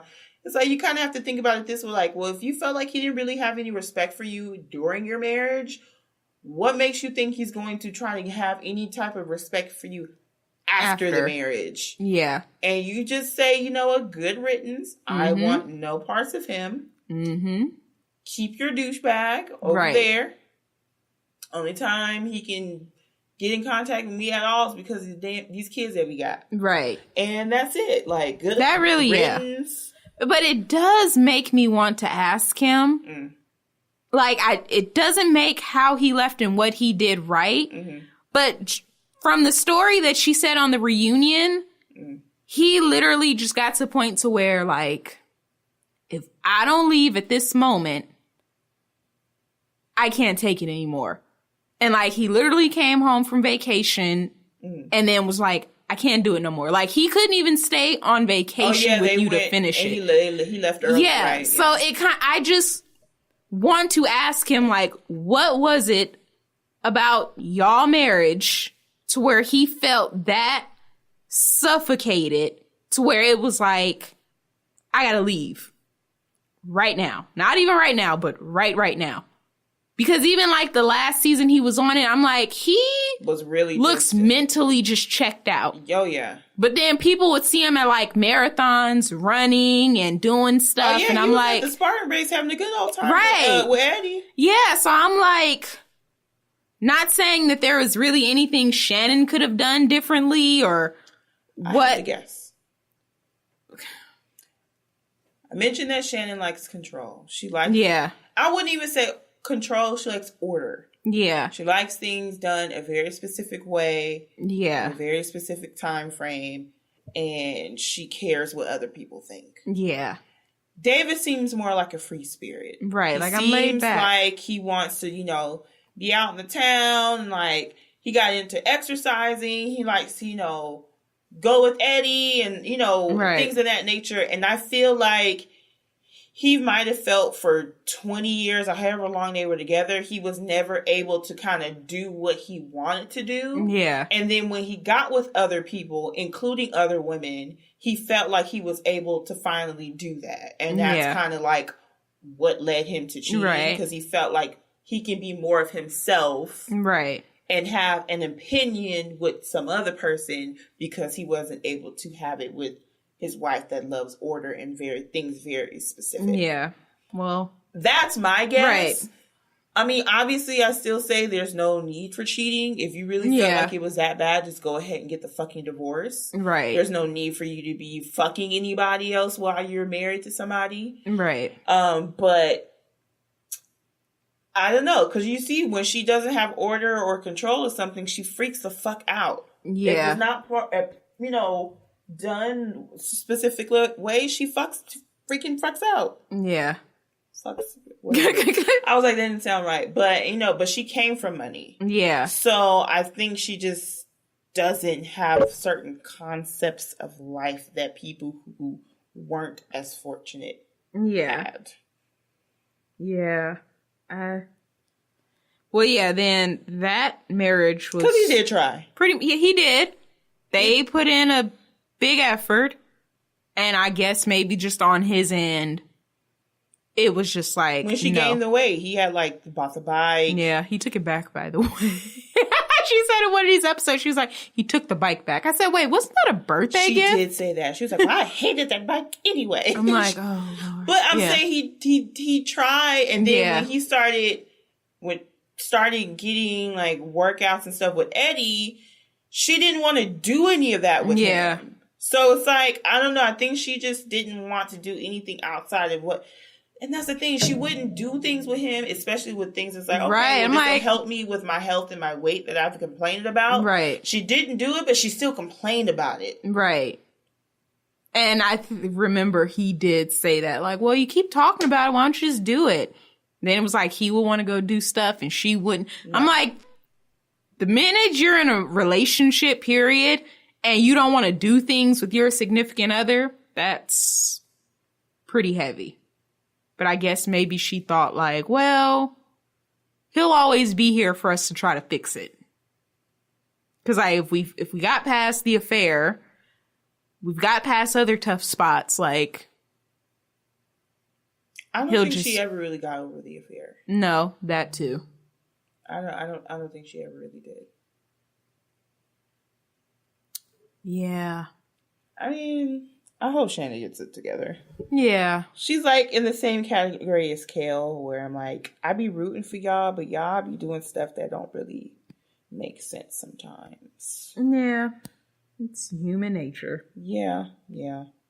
I mean, there's two completely different categories of things, but shit, somebody give me $22,000 a month. Right. I'm like, just go live your life. Oh, you're mad because you went from 12,000 square feet to only 5,000 square feet? Girl. Come on now. Right. That's what Kelly said. Well, take your kids to the hood and show them how they live. Yeah. And she just looked so, I would never. But it was just... I mean, Tustin is right down the way. Right, it really is. It's not... It's really not that far. Shit, Anaheim, Santa Ana, all that. It's not very far from you, lady. You went all the way to LA for dinner. I'm pretty sure you can stop by. Yeah. Some type of less fortunate area. Right. Whatever. It's I don't know. I hope she just, realize a lot of the stuff that you are mad about, you have control over it and it's not that bad, but it's an adjustment. But for her it's the end of the world. Yeah. And I think that's what Tamara was saying. Tamara was like, she treats every little thing like it's the end of the world, so it's just draining because she's like, literally every time a phone rings, I know I have to pay a water bill. See, that's a rich people problem. Yeah. That's what Vicky said. She has rich girl problems. Yeah. I mean, Vicky knows what it's like to not really have all that much money. Tamara knows what it's like to not really have all that much money.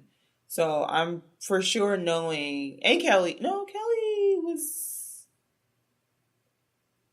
I don't want to say she was well off. Yeah. But I don't think her parents really struggled or anything like that. Yeah. Nuh-uh. And then when she got older, she just really started getting money. Yeah. But at least Vicky and Tamara was definitely the things that you really are complaining about, there's no need to complain about that whatsoever. Nope. But I'll catch up one day. Yeah. And I'm mad. I'm like behind on Married to Medicine. Oh yeah, I've only clips. Oh yeah, didn't we cancel Toya? Yeah, she's because she was still like being upset about not coming to her party. No, not that. Now she's upset because Contessa didn't let her know she was about to have surgery. Real friends let you know when you about to have surgery. But you just said 2 days ago that we're not real friends. Okay. And Dr. Jackie was like, she still has surgery. Like, it's not about you.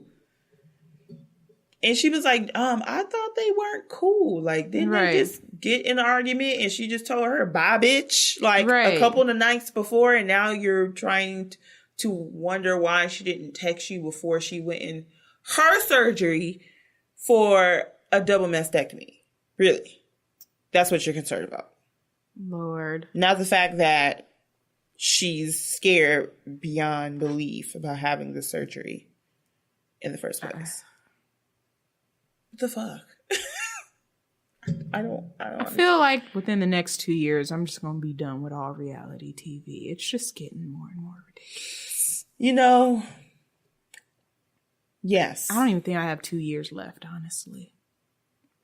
There's some good programming coming out, and maybe that's why I haven't really caught up. I was watching The Mind today, like, Ezekiel. Right. How to Get Away with Murder. It always gives me a heart attack because, as everything's done backwards. So they give you a little clip of the future and then they show you the past. And it's like, but where's Oliver? Like, right. I don't understand. I gotta wait a week. Mm-hmm. And that's when you get spoiled because you're so used to binging on like Netflix and stuff that when you're all caught up and you have to watch it based on the network programming, it's feels like a millennia waiting from week to week when we used to just wait week to week and it wasn't a problem. Mm-hmm. And I was like, I have to wait 7 days for this next episode. Or don't let it be Christmas break or Thanksgiving break when they have their little, and it's like, I gotta wait till when? Right. And it's just like torture. So, I don't know what my next binge will be. Mm-hmm. I definitely have to watch Big Mouth on Netflix, season 2. Apparently, this Netflix Sabrina Teenage Witch version is good, apparently. It's supposed to be like a more gothier type of revamp of Sabrina. They can have it, but that's cool. I'm just saying. Right. Melissa Joan Hart or nothing. Yeah, I heard it was good and different. People weren't expecting it to happen or whatever. Anyway, it's not called Sabrina Teenage Witch or whatever. It's called Sabrina something, something, something. Yeah. And are there any shows you want to binge? Not reality TV related? Well, I haven't been binging. I've been pretty much watching everything I want. And it's all been really good. So, what's your favorite scripted series right now? I couldn't tell you. Top 3.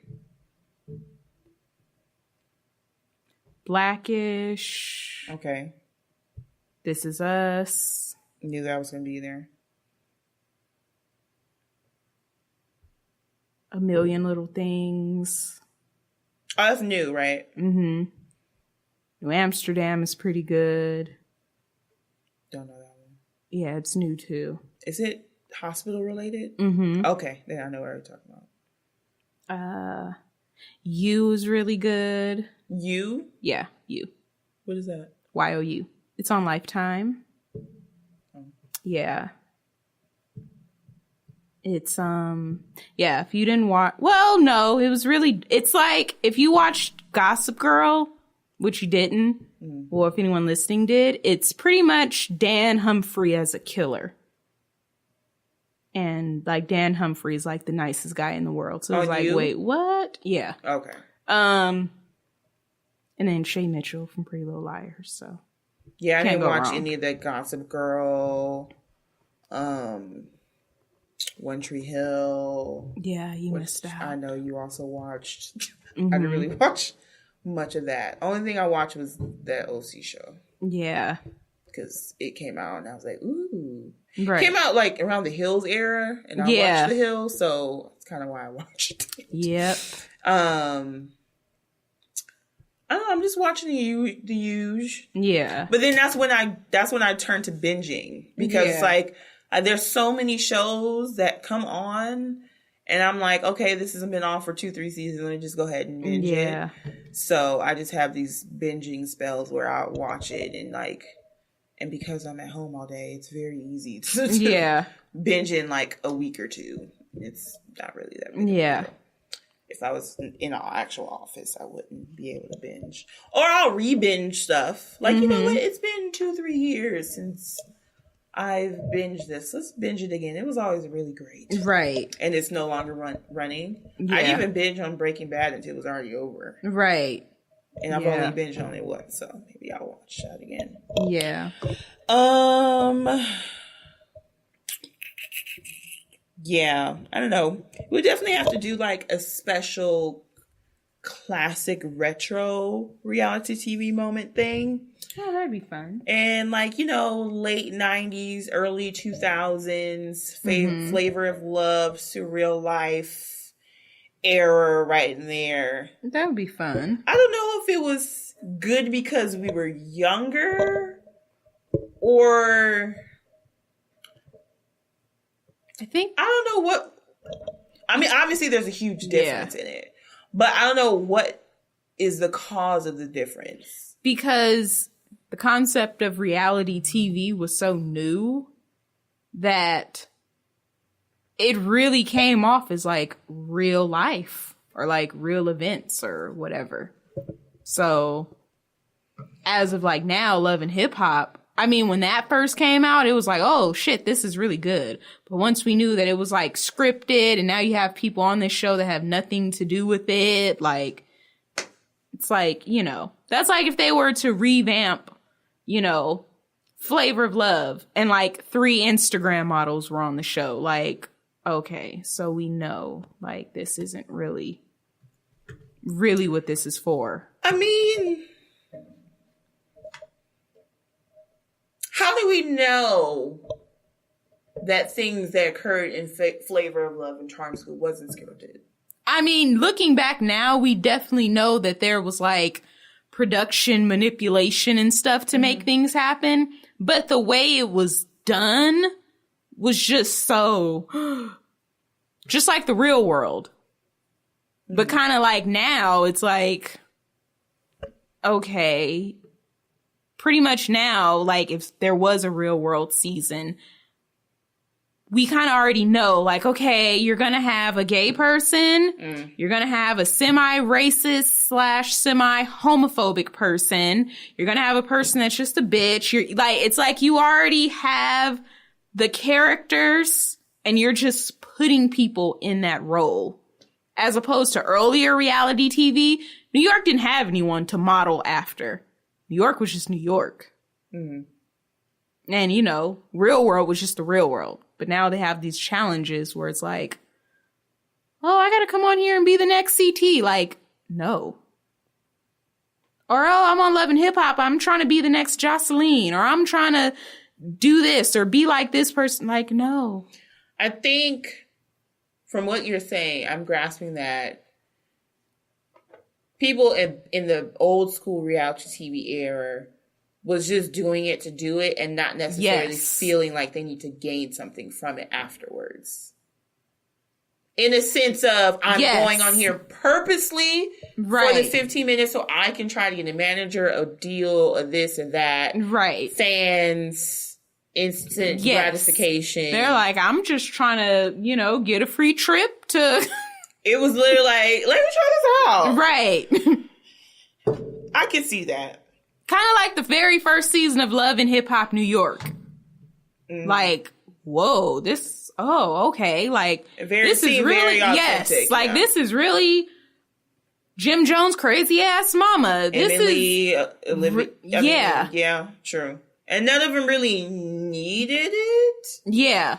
I mean, they could have held everything on their own. And as opposed to now, every time we see a mama come up on Love and Hip Hop, okay, how crazy and outrageous and dumb are you about to be? I'm working on my rap career. Oh, okay. Of course you are. At least the majority of people in the first season is like, we kind of... It was... heard y'all. Yes, it was actually... And then to see Emily and be like, wait, so you're the baby mom / girlfriend that Fabulous don't claim? This is crazy. As opposed to now, it's like, okay, what's new? Oh, your boyfriend's cheating on you. Oh, and it's with a girl who just so happens to also be on the show. Like, okay. Yeah. And that was at a time where you didn't really see a whole bunch of people on all these different reality TV shows. And like, oh, here's a clip of them and on the show. Or,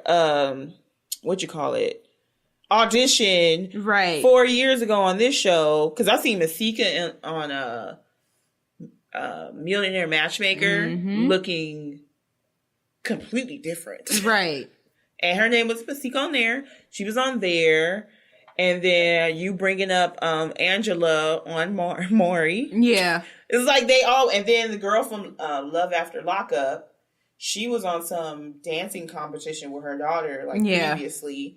It's like you can't even... It's not really genuinely people just trying something out. And it's... Like occasionally on Flavor of Love, it was, she's an opportunist slave and she's here for the wrong reason. And that was a big deal, like, remember? Wait, Pumpkin, what you mean you was on a blind date? Oh, God, I missed that show. It was so funny. Like, it was, Remember that X-Bus show? Yes. Next? There you go, Next. That was pretty fun. That's when we first saw Karamo, wasn't it? Yes. Yeah. And I remember... Wait, no, No, he was on there after. After, okay, yes, because I remember Karamo was guys, so they definitely wasn't before. Yeah, because when he was on Real World, Austin. Yeah, it was Austin. I remember back then. Let me tell you how old school this shit is. Me and my cousin used to watch shows together, but over the phone. Oh yeah. The house phone. Right. And I'm like, girl, did you see that? Right. We didn't really have cell phones back then. Or if you did, it was 10 cents a minute and nobody was fucking with that shit. And so I remember watching it and we were like, Karamo's way too friendly with the one who was openly gay at the time. Yeah. And then he like tapped his leg or something. I said, something's going on. This is not, he's not straight. Like there's no way. And then sure enough, he was like, I wasn't really tell nobody, but I am gay. I'm like, damn. And they all were like, we never saw a gay man look like you. No. Like, yep. That was like the first time it was like a big deal. Yeah. I mean, obviously there was the one that slapped the girl in the face in the car and then... Steven and Irene. Yeah, he was just like, wait. Hold stop on. it. Open the door. Bam. And it walked off. And it was just like, ooh. But, I mean... I guess more in the modern times of Real World, because Real World's been on for 30 years. Yeah. So it was like 80, definitely before I was born. I want to say the first one was either 90 or 91. Really? Mm-hmm. Huh. Okay. Yeah. Still almost 30. Yeah. But it's like the longest running reality TV show. No. Cops. About years ago, it was like the Real World. Some was like, no, it was technically TV. Cops. Like that is considered reality. You don't think about it though. Because my grandmother would have it now. I feel like it just got some type of reboot or something else. I'm gonna ask Google. And my grandmother sure used to watch it every Saturday. That and then America's Most Wanted. And every time a child killer or kidnapper came on, I would get so scared. Like they're still out there. It was What is the longest running reality TV show? According to MSN.com, it is currently in its 28th season with new episodes airing on Spike TV. Yeah. Cops is considered the longest running reality show on the air today. Yeah. Right. I don't know. For some reason, you forget certain shows are considered reality TV. Damn. On Fox, of all things. Yeah. Which also has the longest running animated show. Simpsons. All right. They're good for longevity. And it's on Spike TV now. That's why I haven't really seen it. Spike TV be actually having some bomb-ass shows. Yeah. Have you seen 1,000 Ways to Die or something like that? It has some of the funniest shit of all time. Yeah. But, maybe you just need a different class of reality TV shows. I mean, you have things like America's... What is that show? The singing competition? America's... Got Talent?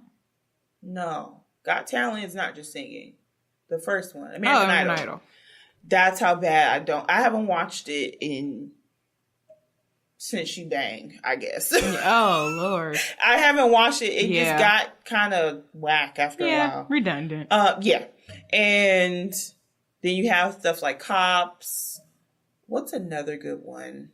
I don't know. You just have to watch different classes of reality TV show where it's not like the same dramatic, bitchy, repeated people, storylines, personality. Because it's pretty bad with the scripted stuff. As far as... Now, when we say scripted, we don't say they're literally reading a script off paper. Right.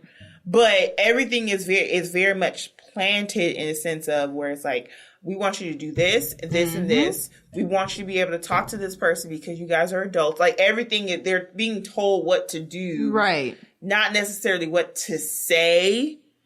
For the majority of the time, I'm pretty sure there have been some things where they had talked to their producers and they just wind up repeating it. But I don't think there's like a script of like... Yeah. Masika walks through the hall all in slow motion, looking left to right, like a literal script. No, I don't think it's all of that, but it's a lot of producers getting into this business. I don't know. What is a recent reality TV show on the newer side that was actually pretty entertaining to where it didn't want to make you throw up?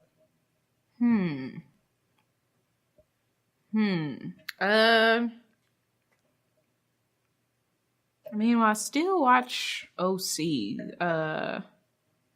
Let's see. Recent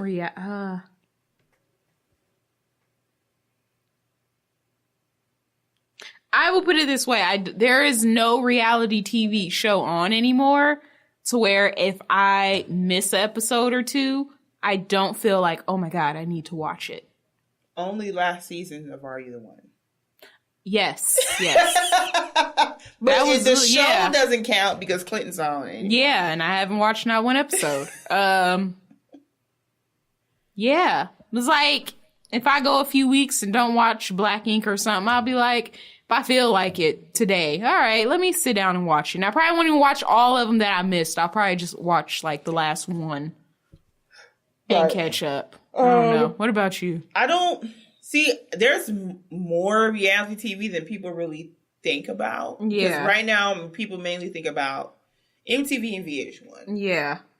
Like, those are that's the main two, and Bravo. Yeah. The main three that have all the reality TV shows that a lot of people are watching. But then again, there's stuff like Big Brother, Celebrity Big Brother, Survivor. Yeah. Stuff like that that's considered. You know which one I did really like? What? And I don't think it's coming back on, but it was a show, one season on Bravo. It was like last year. And it was called Where They All Went to Cancun. And he's like the black guy? Yeah. He's a famous hairstylist. He does like Gabrielle Union and Sanaa Lathan's hair when she had it. Weren't they his friends, but they didn't really know each other? Yeah. Like all of them didn't know each other. Alex... What's her name? The buff one for Baby Boy? Oh, yeah. AJ Johnson. She was on like 2 episodes. She came to visit. And it was actually really interesting. I think I remember you talking about it. Yeah. I actually really liked that one. Because I was like, this is what happens when you just take a bunch of friends. Let's go somewhere. Mm-hmm. But yeah, that one was good. But not the Summer House version, because that's pretty much the same concept. Pretty much. And that's actually been running longer. Which one? Summer House. What's that?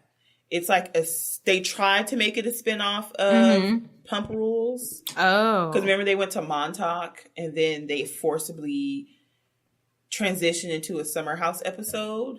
Oh. Like they went to Montauk and had like a crab boil with some people up there, and then they forced you to watch the fucking episode on that. Oh. I said, what the fuck is this? I'm not asking about Summer House.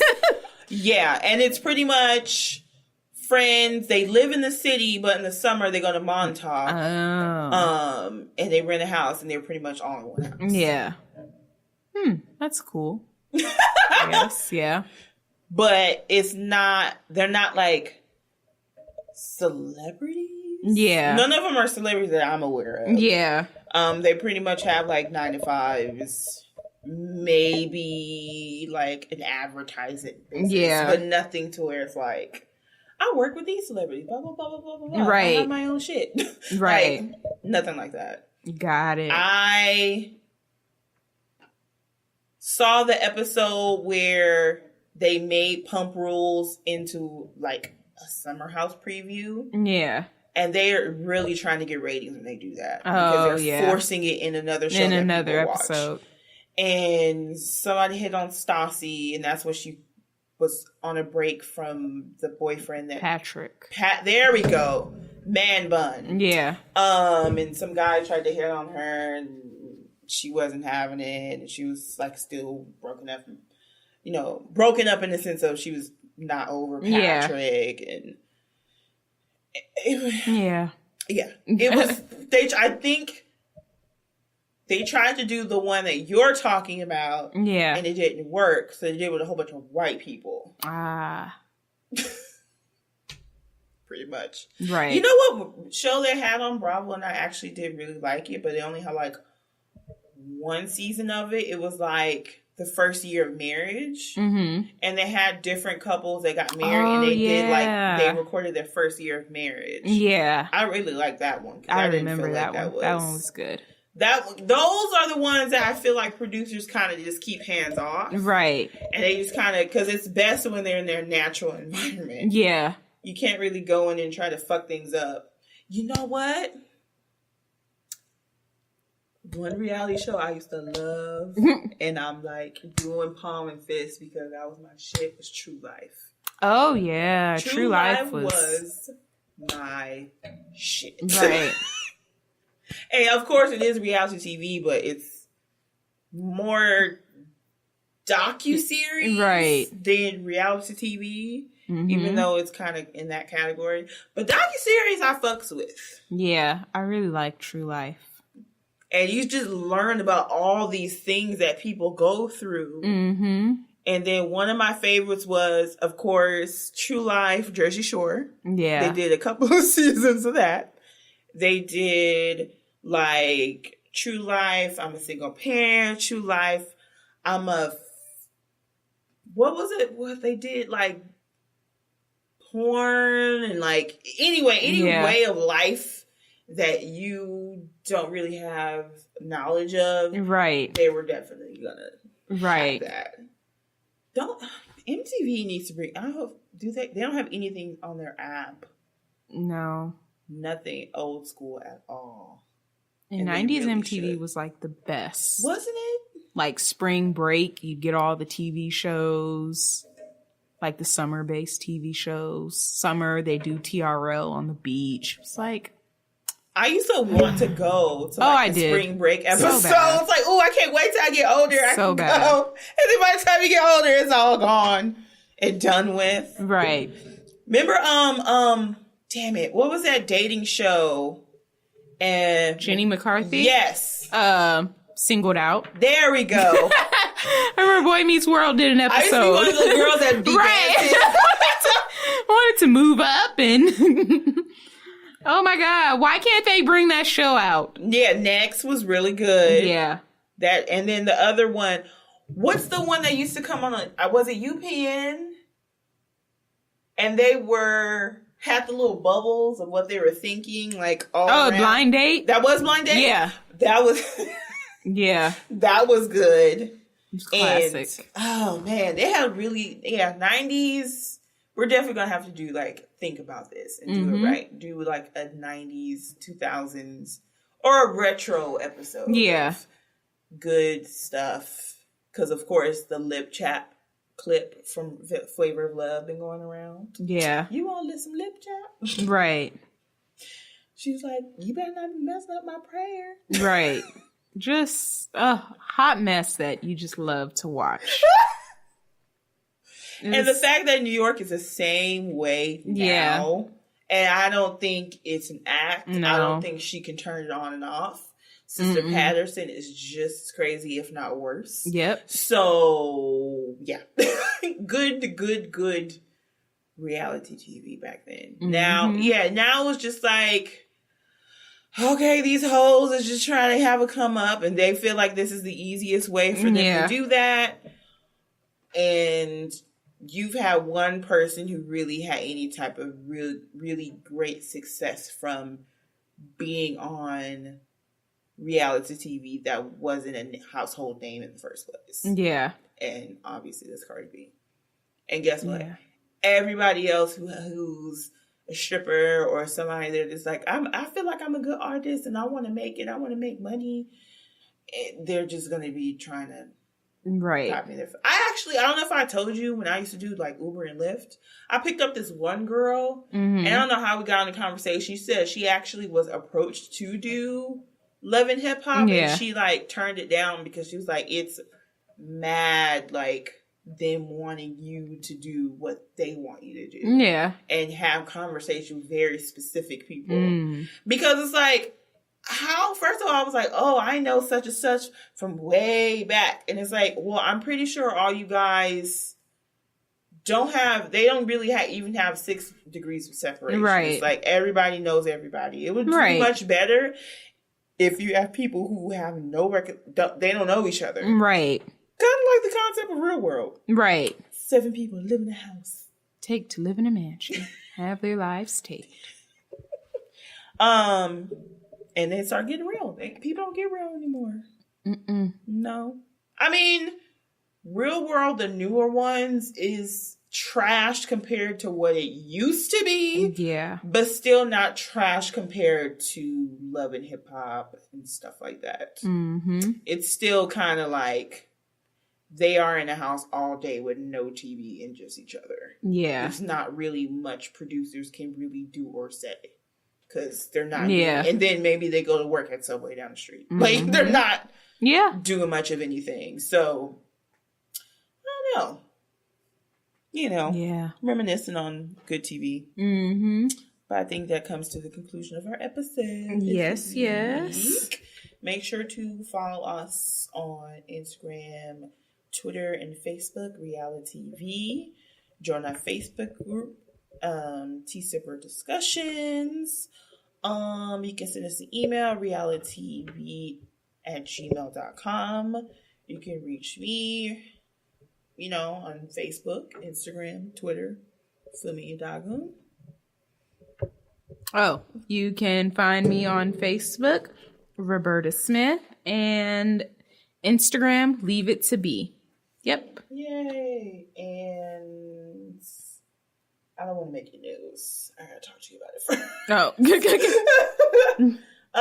Yeah. So that's it. Next time. Bye.